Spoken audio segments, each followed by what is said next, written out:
Should we do like a cold open for these things? A cold open? Yeah. Like what? Like this.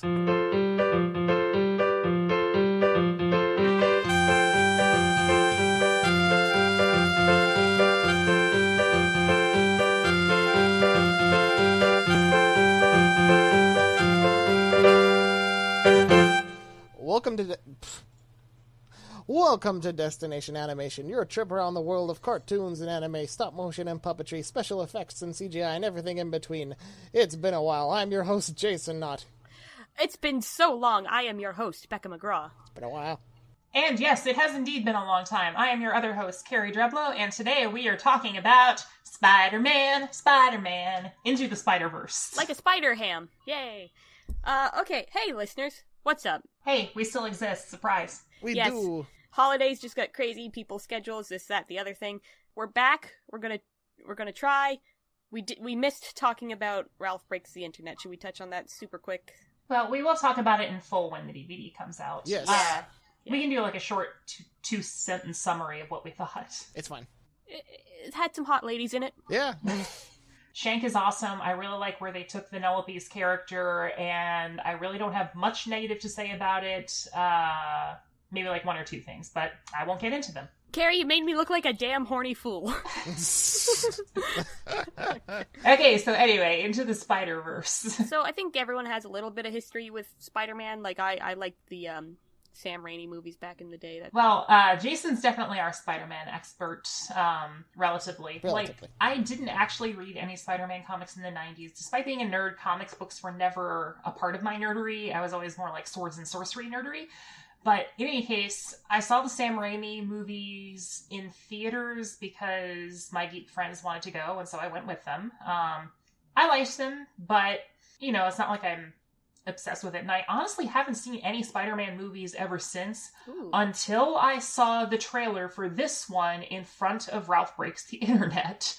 And all of a sudden I was like, what is this? This animation looks unbelievable. And so, you know, I talked about it, and all of a sudden it's like, oh yeah, this movie exists and it looks awesome. Go see it. And so, yeah, we saw it. And I want to go a little more in depth on my Spider-Man experience. It was always like present in my childhood. I think there was a cartoon in the 90s, early 2000s or something. But my major introduction was from the Raimi movies.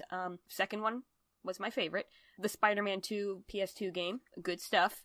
What was the first reboot, like the Sony reboot? The Amazing Spider-Man. Yeah, that was fine. Yeah. I really like Spider-Man in the current Avengers franchise. Homecoming was really good. But yeah, my experience is pretty limited. I haven't read any comics or anything either. All right.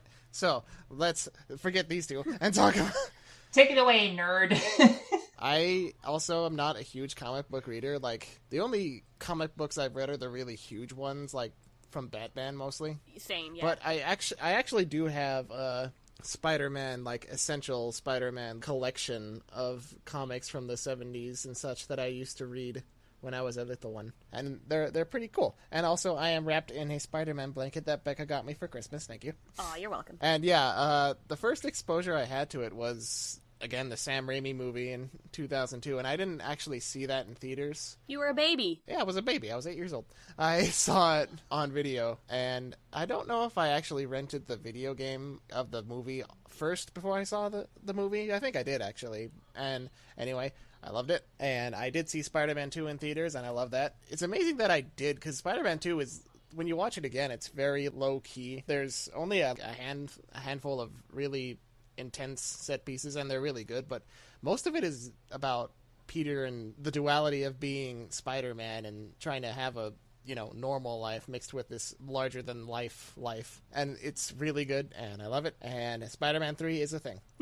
It is a movie that existed. And Jason, it's kind of funny, because Spider-Man, would you say he's your favorite? Yeah, Marvel. Yeah. But you're a horrible arachnophobe. I am. Yeah. It's terrible. Yeah. I hate spiders. Yeah. Here's our chance to do some good. A content warning for the viewers in regards to the movie itself. There is a pretty icky spider in it a few times. Did it bother you as an arachnophobe? Yeah, a little bit. Yeah. There's one during the credit sequence. I think it's just stationary then. But then when Miles and his uncle are down, like, graffitiing in the sewers, which we'll talk about in a minute, some more intense spider action then. Also, there's a lot of flashing lights in this movie. It's not Incredibles 2 bad, but... It's still very, very flashy lighty. Mm-hmm. Like, not strobe light entire screen, but yeah, like giant rays of light crashing and like the entire city like flashing in and out of different colors and realities. It's wild stuff. Yes. And we are going to get into spoilers in this because it's been a while, so if you haven't seen it yet, go see it. Yes. But also, going in a little more in my history with Spider-Man, I also liked the first Amazing Spider-Man movie. I thought it was fine. Yeah. I thought they touched on a few things that the Sam Raimi movies didn't, and it was neat. I really liked how they killed off Uncle Ben in that movie, actually. I don't even remember. Like, it was much more random and instant. Yeah. And kind of sad, and I thought they did it really well. But Amazing Spider-Man 2 sucked, so... I didn't even see that one. Me neither. I just remembered something. A cornerstone of my Spider-Man experience as a child. My brother had this book. It was like Where's Waldo, but it was like Where's Spider-Man characters. Nice. I remember that very distinctly. We played with it a lot. So yeah, Tom Holland as Spider-Man in the Marvel Cinematic Universe is really good. Like, Homecoming is great. His little cameo bit, well, that's not a cameo, but like his little extended cameo in Civil War and Infinity War is great, but he doesn't feel very good in Infinity War. Anyway. See, I think that's where I'm behind on the Spider-Man, is I haven't kept up with the Marvel Cinematic Universe ever since, like, the original Avengers. Yeah, I have a hard time keeping up with the whole superhero thing, which is why, like, thank you, this movie, for not being tied into any of that. It's a Sony production, so it's not affiliated with the Disney series, and it just makes it so much easier to just, jump in and watch it. Yes, and that you can, even though there's a lot of callbacks to stuff that happened in the comics, and like I haven't read any of the comics, but I know enough about them that I know that this is based off the time in the Ultimate Comics run where they introduced Miles. Yeah. I remember when Miles was introduced, like, a few years ago. It wasn't that long ago. No, it wasn't, and the reveal was him, like, pulling off the mask and introducing himself. I'm Spider-Man, you gotta deal with it. Yeah. There's a few callbacks to some of the movies, too, but, like, nothing that's gonna ruin the experience for someone just... Well, Carrie, anything ruin the experience for you as someone just dropping in? Honestly, I feel like this movie is very accessible, even though it has a ton of, like, in-references and stuff. It's like, as somebody who only saw the Sam Raimi movies, I was still able to follow it, and there were tons of callbacks to those movies. Yeah. So I feel like anybody with even a minimal knowledge of who Spider-Man is and the general, like, plot threads that are common and, like, maybe 2 or 3 villains is still going to be able to enjoy the hell out of this. Oh, yeah. We should talk about the movie. What? We're actually going to talk about the movie in a podcast about the movie?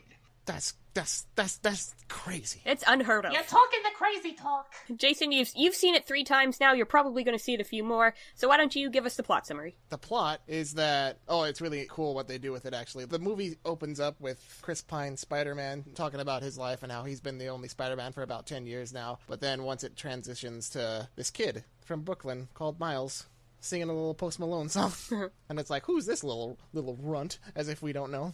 The movie does a great thing where there's like a bunch of Spider-Men there. There's like 5 others besides Miles, and but the movie is very much about Miles. Yeah. We see him as this kid going to this like charter school. His dad is a cop, his mom is a nurse, and he comes from a mixed race family that is black and Mexican. Mexican or Latino? Yeah, I don't know if they specified Mexican, but Latinx. Yeah, Miles is having a little difficulty fitting in with the charter school, setting because it's not his scene. He says he got in there through like a lottery or something. Yeah. What is this? Danganronpa? That's for anyone who's played Danganronpa, which is neither of you. I'm sorry. Anyway. See, it's kind of interesting. About a month ago, I saw The Hate U Give in theaters, which is also about a character from a more African-American neighborhood going to, like, kind of a more preppy charter school and kind of dealing with that dual identity of trying to stay true to who they are while also trying to blend in. So, interestingly enough, I was like, oh, this actually kind of shares some elements with that in terms of Miles... just like that character. And it kind of shares elements with the whole superhero shtick, like your real life and your super life. Yeah, there's actually a really great parallel when he's walking down the Brooklyn streets, everybody's like, hey, Miles, what's up? How's it going? We miss you. But when he gets into the school, he's kind of like, still trying to be chatty, but everybody's kind of brushing him off. Yeah. He's on this threshold of from a kid to adult, which is always confusing and sucks. On top of, this whole experience. Yeah, he has a lot of expectations put on him, and he doesn't really know what he wants to do or who he wants to be, and he's kind of torn between his dad, this no-nonsense police officer, and his uncle, Aaron, who is more kind of like a chill guy who does whatever he wants. What was it? With great responsibility comes great accountability. Yeah. There's even a great scene between Miles and his dad where his dad kind of picks him up off the street, says he's, tagging everything and takes him to school himself, and how Miles feels like he doesn't have a choice, and his dad just snaps, "You don't." Oh. And embarrasses the crap out of him. Yeah, he is stern, but he really loves his kid. Yeah, I really like that they had, those genuine moments in there. It's like, okay, I get what you're about, Dadderman. Dadderman. Yeah. That's a copy. You buy these characters for sure. Yeah. The relationships are very, very well done. Yeah, his Uncle Aaron's trying to give him, love advice. You put your hand on her shoulder and go, hey. Hey. Hey. This movie's really funny and cute. Yeah. Its sense of humor is excellent throughout. Aaron is the more kind of encouraging uncle who sort of takes Miles under his wing and is like, oh, you did these cool graffiti designs. Let's go tag something. And this leads to a scene where Miles is actually bit by the spider, which is gross. That's the bit, arachnophobes in the audience, where just mind yourself. Yeah, this spider from Alchemex, foreshadowing, comes down and somehow manages to get up in, Miles' shirt, which is gross. And then he bites Miles, and we get this extended bit where, you see the DNA get... The bite and the venom, gets in his system. But then Miles just swats it off his hand and, okay, let's go. I wouldn't do that. If a spider bit me, which is my worst nightmare, I'd be like, oh god, I gotta go to the hospital, I gotta go. Yeah, he's lucky he didn't die. Yeah. No, cut that out, that's rude to spiders. He just goes through puberty. Yeah. Spider puberty. I think I'm going through puberty. Oh yeah, and this is where, because he's what, is he suddenly taller or something? And a little bit, yeah. He goes back to school, and it's weird, and he's so sticky, and he's so sweaty, and he's super sensitive to everything. And there's a new student at the school, Gwanda. And he tries to do the hand on her shoulder, but it's so sticky and it gets stuck in her hair, and her hair has to get chopped. It's terrible. There's the really kind of obvious jokes that, the spider powers are a metaphor for puberty, which I think was in the original James Cameron script. Yeah. Even when he pulls his hand away, he still has hair on his palms. Make of that what you will. But yeah, this is where it sort of transitions into more of a comic booky style, because the first 10 minutes or so, yeah, it definitely looks like a comic book, but then you get these thought panels and such, and panels of people talking around Miles. It's where it really goes crazy with the comic book style. Yeah. Let's pause on the plot for a second and talk about that animation for a bit. It's the best. God. So good. In the beginning, the effects are kind of downplayed. It's a bit more realistic, but once they start going into the Spider-Verse plot, all of these characters have their own distinct animation styles, their own character weight, and they do all, the staging in this movie, the way they set up shots, the way, they add little comic booky embellishments. Even though this is a CG movie, they draw over it. The way they do the spider sense is that they have, these squiggly lines coming out of their head, and the camera zooms in, and everything gets a little bit abstract, and... just the entire world. It's just gorgeous. It's a gorgeous movie. It's got this filter over it the whole time that little print dots. Yeah. It's really subtle, but it's so good. When Miles turns on the flashlight on his phone, you see them more pronounced, those print dots. It's oh wow, that's cool. Yeah. Yeah. Another thing that they do is that they have chromatic aberration in the background, which basically means that the different colors aren't focused on in the background. So, it kind of looks like the comic book look where the lines are in one place, but the coloring is slightly in another place. And it's a really cool, distinct style like that. There is so much in this movie that you miss just from the first time. This is a movie that you have to watch again.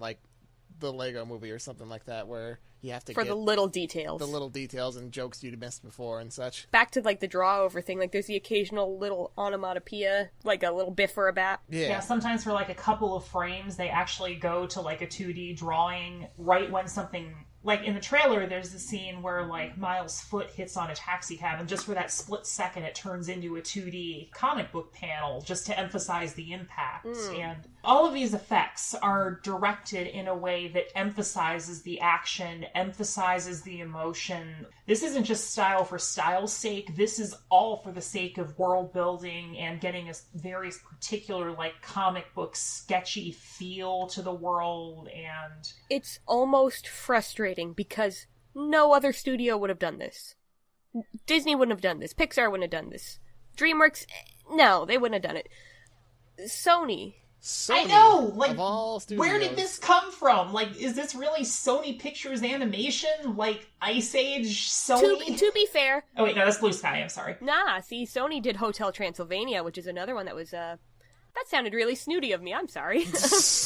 But Hotel Transylvania was, though the style itself was a little more traditional for CGI, the actual animation was a lot more experimental. Yeah, more tech-savory. For CGI, I should say. So yeah, Sony Animation is capable of doing good movies. It's just they're not known for it. Yeah. Oh, how I wish we got that Popeye movie. No. This movie, though, seriously, like, I mean, Disney toyed with doing a more painterly style in their CG for years. We talked about that during Tangled, that they tried to make the backgrounds look like moving paintings, and that was the entire aesthetic of the movie, but they never really got it. Where in this movie, they went all out to make this look like a moving comic book. I'm curious about something now, because, Paperman, the system they developed for Paperman, I wonder if they used something similar on this one. That Disney developed for Paperman, I should say. Maybe. I do wonder, because they definitely had similar core idea. Yeah, and it shares the same kind of chunky lines over CG texturing. But then it even has, like, painterly texturing over the CG texturing. Yeah. It's just... but seriously, when I went back over this movie and, like, was freeze-framing some of the things just to look at the shot composition and all the things that were happening, it's like, there's so many small details, like, the action is animated on 2s rather than 1s. So, you know, a movie is 24 frames a second. Usually, like, in slower animated moments, they can animate it on 2s, which means that for every frame of the movie, it takes 2 frames before they move to the next image frame of animation. This one animates it on 2s to give it more of like a herky-jerky style where there's 2 frames and then 2 frames. But they don't just use that for the entire movie. They do animate on 1s during scenes that are supposed to look more fluid and graceful. And again, all of it is just in service of the feel that they are trying to get. It is so gorgeous and original. And I swear, I've never seen an American animated movie that looks this good and uses its animation to such good emotional and world-building effect. Like, I could just gush about this movie's animation for a long time. For sure. Like what a dream of a movie for us to, like, be able to talk about on this podcast. Yeah, like, finally we have a animated Spider-Man movie, but finally we have just an animated superhero movie that really goes with it with the comic book aesthetic. I'm so glad this got theatrical release. Yes. The Hulk, the 2003 Hulk movie, tried to do a comic book style, but mostly came off as weird. Yeah. But with animation, you can get away with that way easier. I'm so glad this got a theatrical release. Like, I could have seen this going straight to video or straight to Netflix or something, but I'm also so glad it was animated. Because, I mean, that's the superhero genre right now. It's all live action stuff, and like, that's what's hot. But this needed to be animated. Yeah. And when you watch it, like, listeners, you will see. You will see. Yeah. Do you see? This is like taking animation and doing, like... This is the thing I love about animation, is that you get to create a world completely from scratch. Everything that you see is directly from whatever the artist wanted to have on screen. Everything is deliberate, and... That means you just have total freedom. Yeah.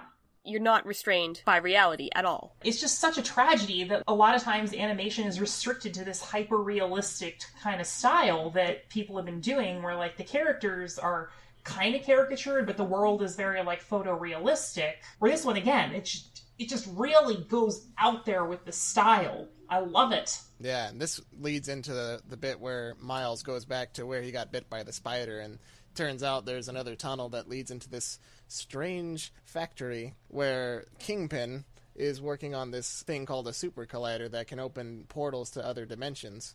And it's where we're introduced to Kingpin, and he looks so good. Yeah, Jason's trying to get back to plot, but I gotta talk about character design now. Kingpin's interesting because, honestly, a lot of times I found this movie, in certain shots, it looked live action. Oh, yeah. Like, every now and then, it just had just the right weight, just the right lighting to look real. Kingpin is the only character in the main Prime universe that's super stylized, like, super stylized. Well, most of the villains are actually pretty stylized, because you have, like, the Green Goblin, who's true. kind of more based off his Ultimate Marvel style, where he looks more like the Hulk than he does like the traditional lean Green Goblin. Monsters aside, then, Kingpin is the only human that's, like, really stylized. He's a big old block. Oh, yeah.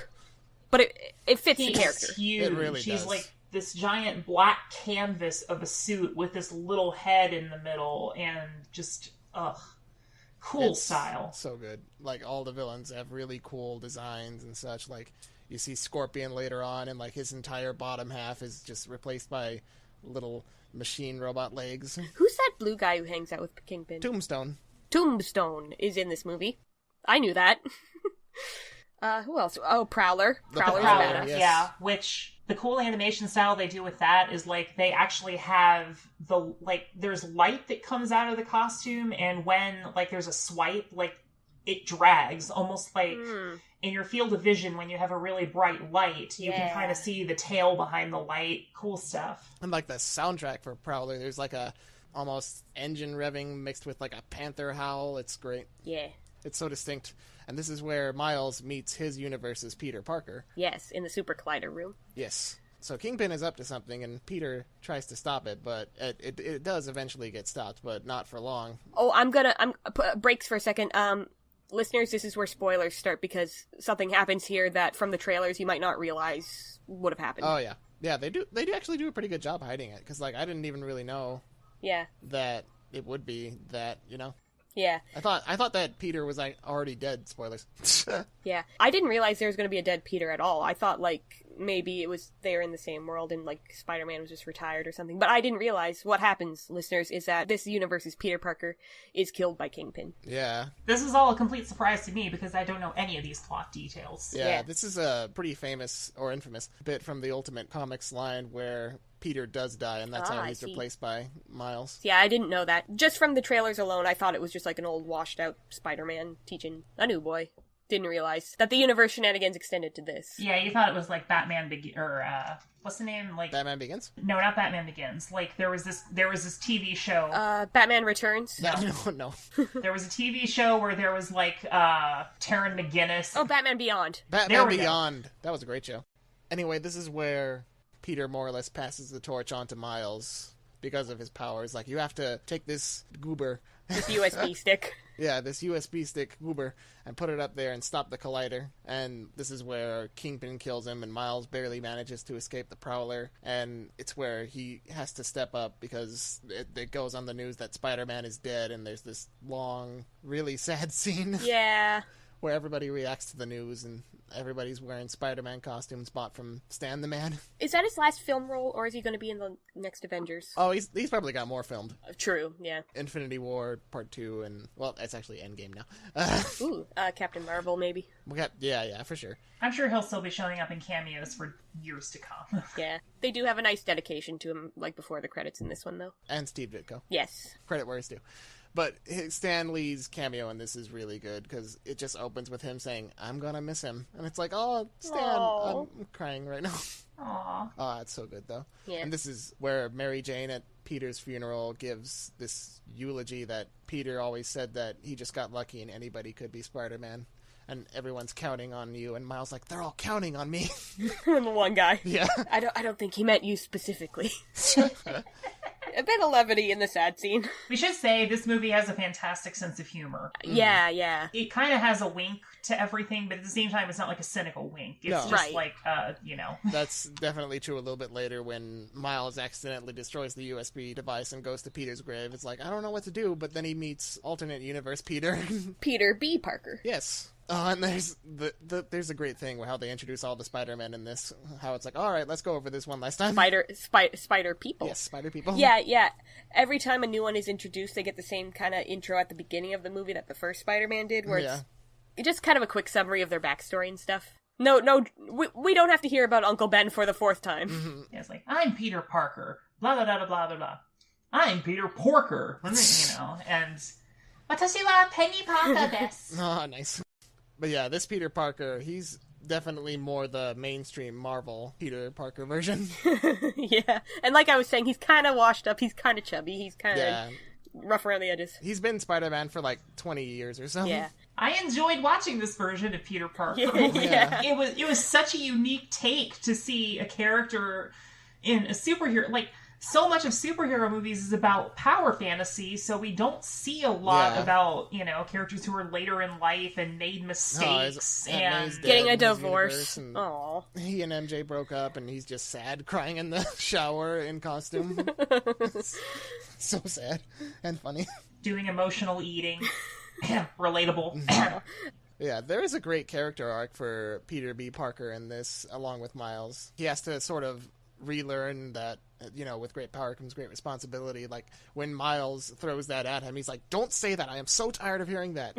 And yeah, so the two of them team up to go to the, Alchemax, to try and get a new goober. Yes. This is where they encounter the president. Liv. Head scientist. Liv Octavius. Uh-oh! Olivia Octavius. Yes. Oh, it's so good, because, she shows up in a video for Miles' one of his classes earlier on, and, oh, she's cute. She's a little frizzy-haired scientist. It's nice. She's cute. Yeah. And, she's the head of Kingpin's Super Collider, but she seems like she's kind of against doing it because of the tears it could do to their universe and all the universes. Yeah, it's such a good bait and switch. They play it just right. You think she's going to be a friend. But uh-oh! Peter shows up in her office, and she's like, whoa, another Spider-Man, this is amazing. And she finds out that he can't stay in this universe for very long, because if he does, his cells will, reject the universe. Yeah, and he'll die a painful death. And she's like, do you know how painful that'll be, Spider-Man? And I, for one, can't wait to watch. And then it's like, whoa. Yeah. What did you say her name was? Olivia Octavius. And then she just drops her coat, and there's the arms. Yeah, she is this movie's Doc Ock. It's so cool. I love the way cool. I love it. They played it so good. Yeah, I'm a big fan of this version's Doc Ock. Yeah. Yeah, it reminds me there is this video game called Spider-Man Shattered Dimensions, which had 4 different Spider-Men. There's regular Spider-Man, Ultimate Spider-Man, Noir Spider-Man. Diet Spider-Man. Cherry Spider-Man. 2099 Spider-Man. We'll talk about him in a second. There's a female version of Doc Ock in that game too, and it's neat. Yeah, I always thought, like I was saying before, Sam Raimi. I keep saying Raimi. His Spider-Man 2, I loved it. I really love Doc Ock as a villain. His aesthetic and it's all super cool, and I really, really like this. I was pleasant surprise to see this. Yeah, really cool. This leads to an extended little chase where Spider-Man has to sort of teach Miles how to web swing. Yeah, Miles is having a hard time with his powers. Oh, yeah. He can sometimes do a Venoshock web thing. He can sometimes turn invisible, but he has no handle on it at all yet. He can't do it on command. Yeah. He can't. Also, at this point, enters Spider-Gwen stage left. Spider-Gwen. Do you mean Wanda? No, it's Spider-Gwen. What? Yay! She's super cool. I love her design. And, she's, directly from the comics and stuff, but I still maintain that statement. She's got a really cool design. Yeah, she does. 100%, yeah. Another thing that I want to geek out about animation-wise is we talked about Miles not having complete control of his powers. Every single different Spider-Person has a different way of moving and a different way of swinging. With Miles, he is swinging on this thing and kind of spiraling in a circle because he, hasn't quite grasped how to keep himself directed forward. And Gwen has a very controlled, graceful, light kind of weight to her where her motions are very deliberate but smooth. Yeah, she's a dancer, right? Yes. Yeah.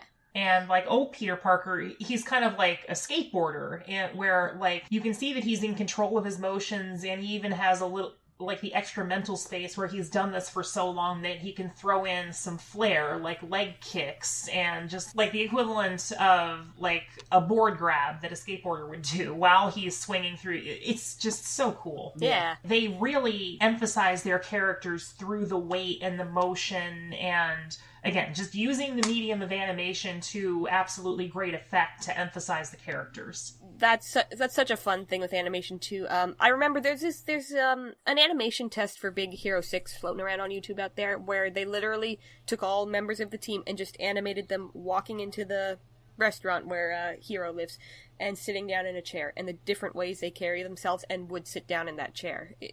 Like, you can tell so much about a character from the way they move. Before we transition, they do get the goober and head off, but before we do, we get this scene with Kingpin, who is sort of like looking over the carnage and like clicking this pen he has, and as he's clicking the pen, we get these pictures that he has of his family, his wife Vanessa and his son Richard. This is where we learn why he's building this collider. He's trying to open up these portals to find other versions of his wife and his son, because in this universe, while he was fighting Spider-Man, his wife and son walked in on him and they were horrified and ran off on him, only to get hit by a truck like 5 seconds later. Aww. This is really good, because up until then, Kingpin's been cool, but like, you know, kind of a generic, oh yeah, he's cool. But anytime Kingpin loves his family in every iteration, most iterations anyway, and it just gives him a lot more motivation than like, oh, I'm gonna do this for money or science or whatever. Yeah. While at the same time, like, it's sympathetic, but he's still the bad guy. Oh, yeah. Like, he's still doing something that's pretty messed up. For sure. Yeah, and again, like,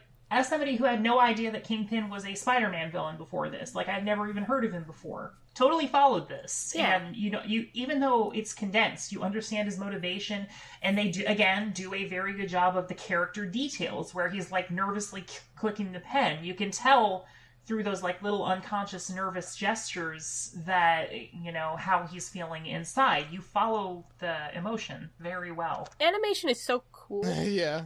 I just want to stop for a second and say, man, I know, animation is like, so that's cool. such a deliberate choice. Like, yeah. Like, with a live-action actor, that might be something, like, I don't know, they throw in it as a quirk if they have the mind to even think to do something like that, but in animation, everything is so deliberate, and in live action, the actors who have played Kingpin, like Michael Clark Duncan and Vincent D'Onofrio, they can like handle aspects of the character pretty well, but like his physique in the comics is like this huge hulking guy who's like every bit muscle. He looks fat, but he is very not fat. Yeah. You can't really get away with that in live action because nobody looks like that, but in animation you can really exaggerate that bit of his character, and it's cool. yeah.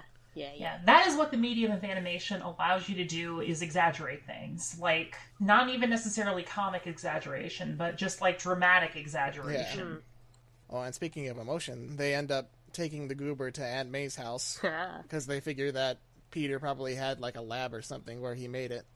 And there's a great and sad scene where Aunt May like goes out, like she's all, oh, you guys are great, but really no more fans today. Then she sees Peter and like drops this bat that she was holding. Aunt May's great in this movie. All the ladies in this movie are great. I love them. Yeah. Oh, and she like has a moment where she's shocked, but then she like rolls with it, like, you look tired, Peter. Aww. Like, oh, it's sad. It's like, are you wearing sweatpants? Yeah, and they go back to this like underground lab situation that Peter had, the Spider Cave, and where it very much is just like the Bat Cave, but Spider-Man. Yeah, there's a lot about Spider-Man that may or may not have been borrowed from Batman. Yeah, the way he's got all the suits on display and stuff. Yeah. And is this where we meet all the different Spider people that haven't shown up yes, yet? The remaining 3. Oh yeah, I like it. 'Cause Aunt May's like, oh, you think you're the only ones who thought to come here? It's cute because Aunt May is the tie that binds. Yes. Here we meet Spider-Man Noir and Penny Parker and Peter Porker. Let's talk about them. They're great. They're all great. Spider-Man Noir, played by Nicolas Cage. Nicolas Cage. I didn't realize while I was watching it, but that's silly. Oh, he's great. He looks like this kind of, what's his name, Humphrey Bogart kind of character, and like talks like it too. Like he has this line like, okay, little fella, Kingpin's gonna send a lot of bugs after you. I'm talking hard boys, real biscuit boxes. Penny is very much a anime-esque type character, kind of like Diva from Overwatch, as she doesn't have spider powers herself. She has a psychic connection with a spider who lives in a robot suit that her dad made. I was totally geeking out about Penny Parker. She's cute. I found out that she was created by Gerard Way, who is the lead singer of My Chemical Romance. Oh, that's neat. Interesting. Like she was created in a comic that he did for Marvel. Neat. Yeah. And you got Spider-Ham, who is the silliest.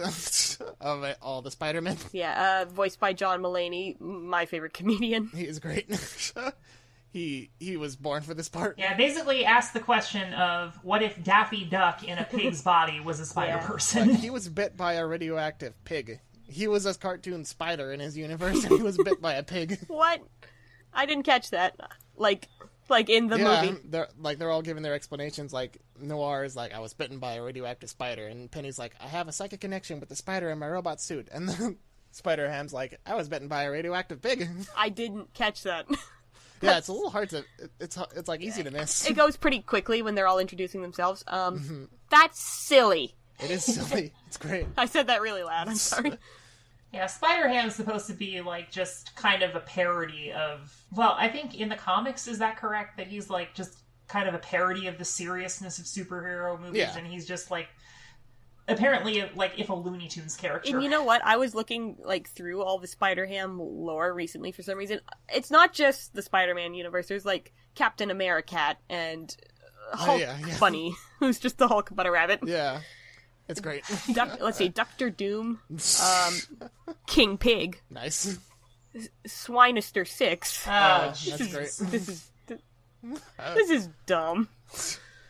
But yeah, this is where they realize that somebody has to stay behind to, deactivate the collider. It's great that all the spider people volunteer, but Miles is like, no, I'm from here, I can do it. And they sort of test him like, can you fight people off? Can you decode a mainframe while being hit? And they keep knocking him down and telling him to get back up, and he can't really do it because he doesn't have that self-confidence. Aww. So he goes off and he's basically where he was near the start of the movie, where he doesn't really know what to do, and he has a lot of great expectations put on him. And he goes to Uncle Aaron, who is out of town for a while, supposedly. As far as you know. He is. Writes down I don't know what to do, I'm scared, I don't know. And then, who should come but the Prowler? Dun dun dun. Da, da, da. It's so cool how this movie really is Miles's. There's all the spider people are great, but the core story and all the really, really great plot beats come from Miles and his relationship with other characters like his Uncle Aaron, who turns out to be the Prowler. Oh no! Spoiler zone again. Yep, spoilers. If you didn't listen to us before, then get out of here. Yeah. Yeah. But even though this story does go kind of crazy with parodying the whole concept of the spider universe and, having all these different spider men, women, the focus is still definitely on Miles. It has a very grounded emotional story, character progression, growth at its core, while all this chaos is happening around him. Yeah, I was worried that he was going to be overshadowed because, it's Miles. He hasn't had a movie based off him yet, and he's a cool character. So, having a bunch of other spider people, are they going to overshadow him? No, it's a good balance. Everyone is on screen for the exact right amount of time. Yeah, if anything, I wish some of the other spiders got a little bit more, but, this would have been a 4-hour movie. Yeah. Spider-Gwen needs her own movie, please. Oh, yes. They're definitely doing it. Oh, hell yeah. Such an awesome aesthetic. Yeah. If you must do a cinematic universe aside from, the MCU, Sony, then this is the way to do it. Do it. While you've got the rights to all those spider people, you greedy bastards. As long as you don't muck up your Venom sequel, even though Venom 1 wasn't very good to begin with, then just... Shades. I haven't seen it yet, so I will trust you. Just make more movies like this, please. So yeah, Miles goes back to Aunt May's house and tells them, oh, the Prowler's my uncle, oh no, what do we do? And Noir's like, well, that's a dark origin story. And he should know. Then Kingpin sends Doc Ock, Tombstone, and Scorpion into the mix, and they start, attacking the house. Oh, Aunt May has a great line, oh, great, it's Liv. Were you friends? Yeah, because she does say earlier, my friends call me Liv or something. Yeah. It's silly. The movie's funny. They break out into a fight, and Aunt May has a moment where, she sees them all destroying her house, and she grabs the bat and, clocks Tombstone with the bat. Take it outside! Take it outside. They don't. So rude. It is. We don't choose the ballroom. We just dance. The Prowler shows up and almost kills Miles, but then Miles takes off his mask, and there's this great bit where Prowler takes off his mask, too, and, Miles is just pleading, Uncle Aaron, please. Feels. It's so sad. And there's this moment where you think... He pulls the mask back on. Yeah, you think that he's gonna, use it to make it easier to kill him, but... I got so scared. Because in the comics, I know Aaron doesn't really have a good relationship with Miles, so it's like, are they gonna do it? I can't look. Yeah, it's scurry. But he just backs away, and there's like this pause, and then a gunshot that like spooked me. Like, oh, Kingpin killed him. Spoilers once again.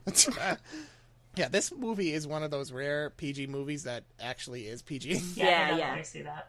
Oh, and then so Uncle Aaron dies in the alley. Aw. It's really sad.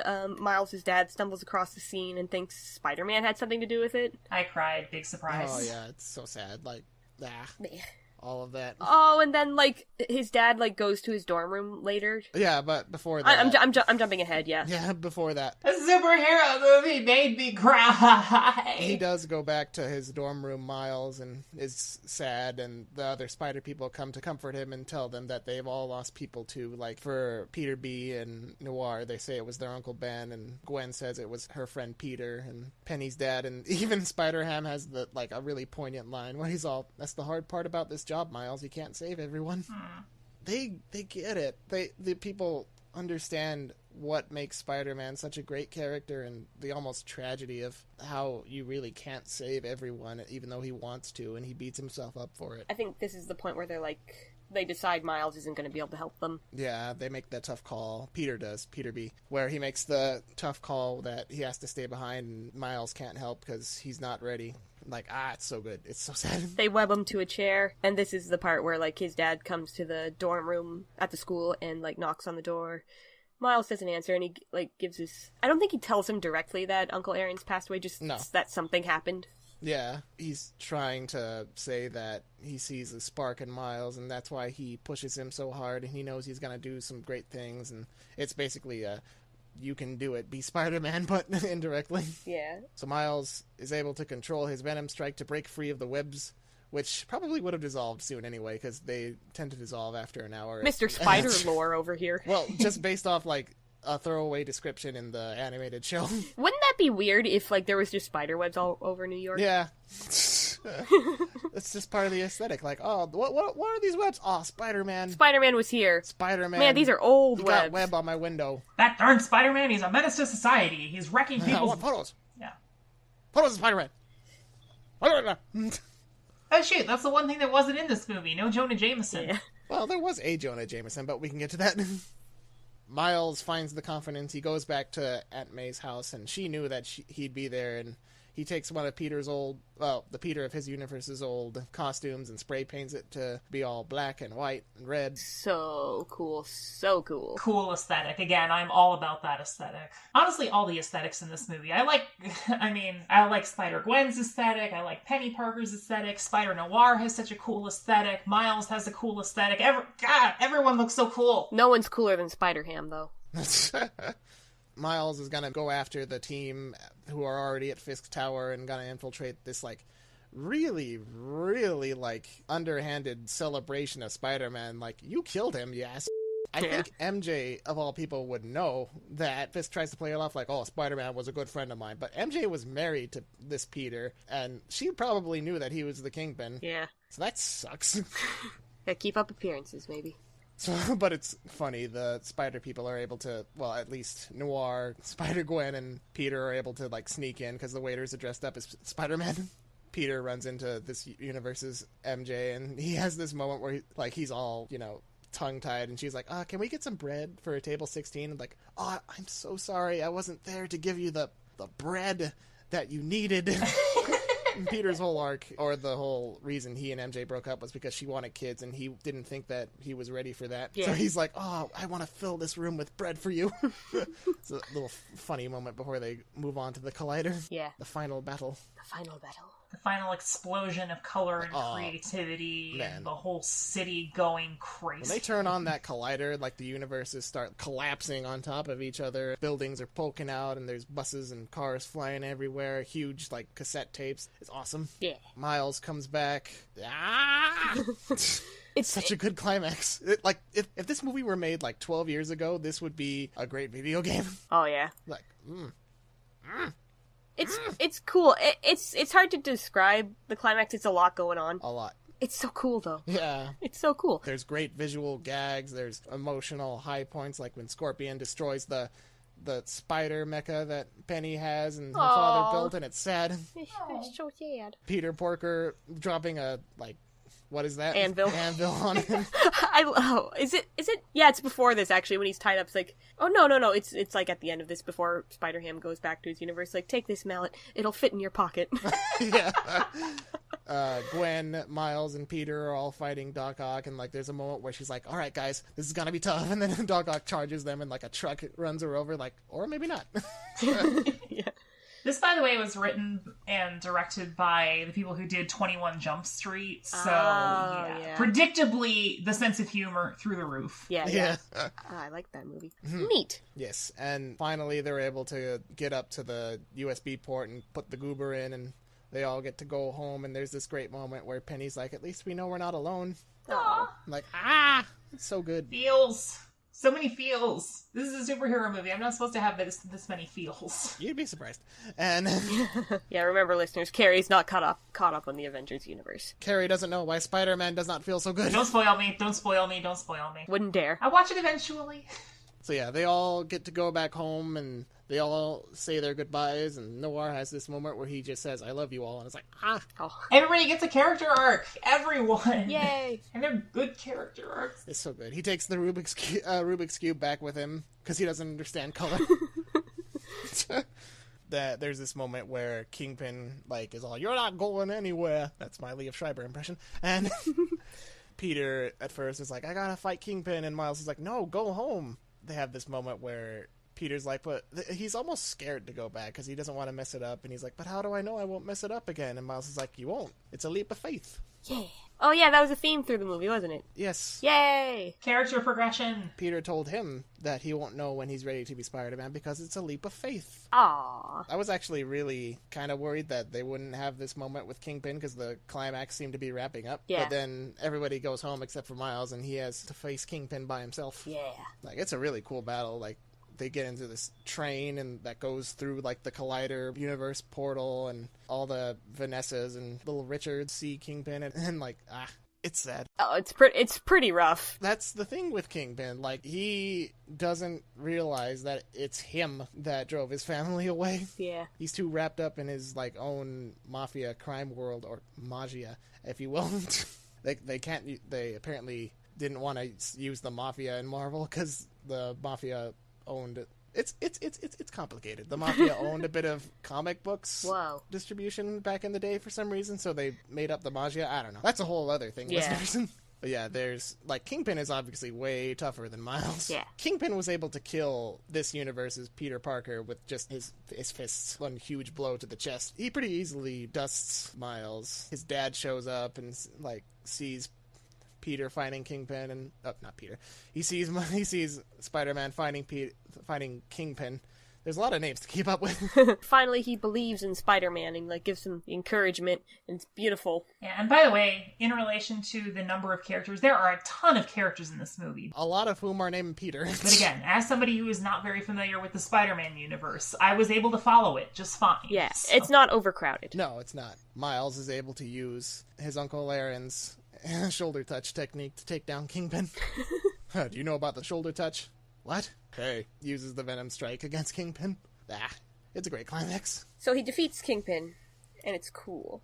And he hugs his dad. He does. In character as Spider-Man, and it's cute. Yeah, he called his dad up after the whole battle ended, and they have a moment where he tells him he knows about Uncle Aaron, and it's like, do you catch the guy who did it? And he's like, I thought I did, but now I don't think so. He starts to, open up to Miles' interests. Like, he says he wants to dedicate a wall to Miles' art. And... Great relationship. Yeah, it's so sweet. How fake did that sound? So yeah, Miles goes up to him as Spider-Man and hugs him. Yeah. Like, the thing with animation, they kind of touch up on this in Homecoming too, but in other Spider-Man incarnations, like, they couldn't really do anything with his eyes for his mask, because, it's a mask. Yeah. And in the comics, his eyes are really, expressive, because, you can get away with that in the comics. Yeah. And like, Peter Porker's nostrils. Oh, yeah. Like, his nostrils match his like, facial expressions. It's great. But, like, when Miles hugs his dad as Spider-Man, like the eyes in his mask like close into like little almost smiles, and that's really cute. Yeah. He's like, I look forward to working with you, officer. I love you. And then we go through this one last time for reals, and Miles introduces himself as the one and only Spider-Man for the past 2 days, and it ends with this great speech where anyone can be Spider-Man, and you could be Spider-Man, and I can be Spider-Man. Spider-Man. And then the credit sequence is, like, super fun. There's just a billion Spider-Mans all being Spider-Man. Yes. There's one hilarious sequence during the credits and another one after the credits. Stay the entire time. Yes. You do not want to miss it. I was a dummy and I didn't. It's You like did I've never not. seen a Marvel movie before. Oh, Spider Bells, Spider Bells. Yeah, this is a Christmas movie. Canon. Yeah. Or at least it probably takes place around Christmas because it is snowing in New York and there is mention of Spider Bills. So there you go. Yeah. But yeah, let's talk about the after credit sequence, guys, because I saw it, I saw it after the fact, illegally. Yeah, so long-term Spider-Man fans are probably a little disappointed that Miguel O'Hara, aka Spider-Man 2099, didn't make an appearance in this, but aha, he does in the end credits, or after the end credits, where he's built this sort of I don't even know what you call it, like a goober that allows him to travel between dimensions, and he decides to use it to go back to the beginning, Earth 67, where he meets the Spider-Man from the cartoon. From the memes. Yeah. The old cartoon, and like they just point at each other like, oh, you're pointing at me? No, you pointed at me first. And there's a cop like, but which Spider-Man pointed at which? And there is a J. Jonah Jameson there, and he says, Spider-Man, of course. It's like, you haven't even seen pointing until I pointed at you. The end. Oh, Lord. Ugh. As I mentioned, this movie is like a celebration of everything spider related. Yeah, the thorax, all the legs, Gross. the mandibles. Gross. Not to mention the pincers. Yes, That's a Harry Potter reference. It took me a second. Yes. Last thoughts? This is the best Spider-Man movie. What do you think? Would we recommend this movie? Hell yeah! In case Hell it's not yes. obvious. Absolutely, absolutely. For the animation alone, like, it's a visual delicacy. It's delightful. Yes. Tastes like pork. For your delectation and delight, an exotic apparition stolen from faraway lands. What she said. I was just quoting another animated movie. What Martin Short said in The Prince of Egypt. No, that was actually Steve Martin. Anyway. Yeah, Jason, your thoughts? This is the best Spider-Man movie. Like, for a long time, I would always say, oh, Spider-Man 2 is the best Spider-Man movie. Like, a lot of people did, because it's great. But this movie just has everything you want in a Spider-Man movie. It has the themes that make the character who he is, or who she is, or whoever, and it just has great chemistry between the Spider people. It's got great story and villains and emotional plot points. I laughed, I cried, it moved me, Bob. Yeah, from like an animation fan standpoint, if you're sick of the market being just flooded with the, Disney Pixar aesthetic, this is such a breath of fresh air. Yeah, and that is my final thought about this is I think this is actually my favorite animated movie of the year. Same. Like, I enjoyed The Incredibles 2, I enjoyed Ralph Breaks the Internet. This just blew the doors off anything that I had seen in American animation in a long time. It is a brand new aesthetic. It is boundary pushing. The framing and the animation is just gorgeous to look at. Holy smokes. Yeah, definitely better be an Oscar contender. They haven't announced the nominees yet. If they don't, then the Oscars are stupid. Which we know they are. Yes. So we'll see. Never forget they snubbed Lego Movie. Yes, they did. But yeah, for me, I really liked Incredibles 2 as well, and I really liked Isle of Dogs. Oh yeah, that was good too. That one should be a contender as well. Yeah, this is something really special, though. Indeed. I can't wait to see more. Before we wrap up, any interesting trailers? I always get that one about the dog. Oh, yeah. But that's not an animated movie. No, it's not. It's just A Dog's Way Home, where it reveals the whole movie in the trailer, so you don't have to go see it.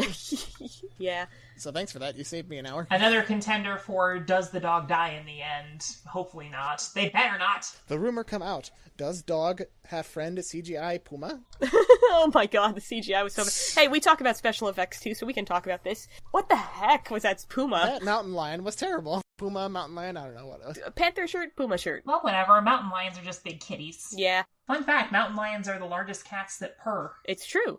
Yeah, CGI, I'm super critical of CGI animals, and I don't find they have nailed it just yet. High hopes for The Lion King, fingers crossed. Well, I feel like they kind of nailed it with The Jungle Book, in some respects. Are we going to talk about The Lion King, by the way? We better. We butt off. Yeah. Okay. You know what? Actually, let's talk about that trailer since we kind of missed it. Because, guys, listeners, my friends, my lovelies, y'all heard how much I love The Lion King. That trailer, though. Did it drop the same day we saw The Lion King on Broadway? Yeah, that close to it. Yeah. Not Broadway. That's the name of the show, Jason. Well, whatever. I don't want people thinking that we're in New York. I'm in Name and Address Withheld. Bleep that out. Bleep out the whole thing. And I am in the giant, amazing city of... Name and Address Withheld. You know what? I actually got a trailer for an animated movie. I don't remember what it was. I don't think it's a wide release thing. It's not on my theater listing, but it looks like they're gonna do a showing of the original Land Before Time. Whoa. What? That's cool. In February. I should go see that. That's neat. I would totally love to see that in theaters. I never have. Yeah, me neither. It was before my birth. I was 1 year old when it came out. I saw it on video, like, a ton, and I loved that movie, and it was one of my favorites, but... Yeah, my local theaters do, like, this family favorites thing. I'm gonna mark that on my calendar. I was -5 when that movie came... No, not even -5. It came out in 88, so -6. Yeah. I guess the unrelated that I know of is that, like, they're doing Fathom events of the new Mamoru Hosoda Studio Ponoc. Yeah, I saw that. Yeah, they have the new Studio Ponoc 3 short film coming out, and they also have a theatrical animated film from Kyoto Animation, who is the studio that did a lot of the most famous anime shows, like Haruhi Suzumiya, K-On! They did a theatrical animated movie which has fantastic reviews, which is coming out next month to theaters in America. Cool. We talked about doing a little retrospective of what happened in 2018 for animation and what's coming up next, so let's talk about that in a future episode. Yes. For now, anything else? Any last words? Spider-Man. With great power comes great responsibility. It's Spider-Man. It is heckin' Spider-Man. All right. Also, that's all, folks. Da da da da da da da da da da da da. I don't know if I'm legally allowed to say that. Bleep out the whole thing. The whole thing. Mitch, bleep us out.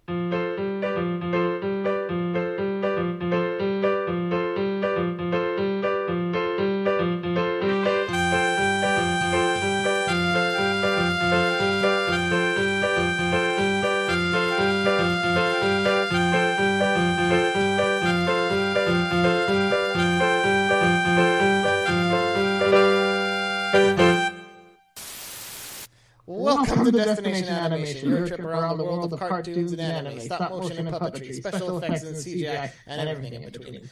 Oh, hang on a second. I forgot to put my headphones on. There's going to be an echo. A big echo. This is our cold open. I'm an idiot. Shoot. My mic's probably been echoing this whole time, and nobody told me. I can hear it. I haven't even heard it. I have heard no echo. Okay. Hello, listeners. Now I'm ready. Okay, let's go again. Go again. No, I agree. As a pansexual, Shank is hot. Anyway.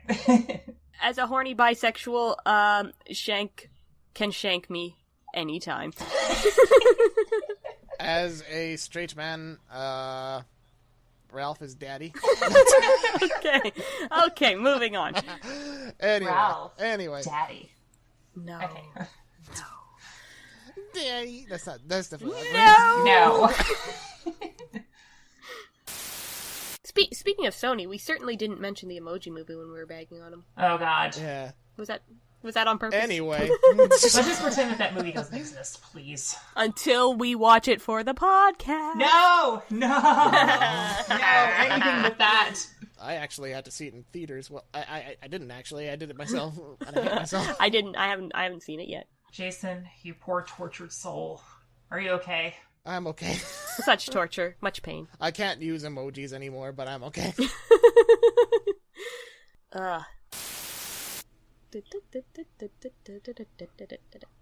Yay! Another one. Alright, I'm stopping. Me too.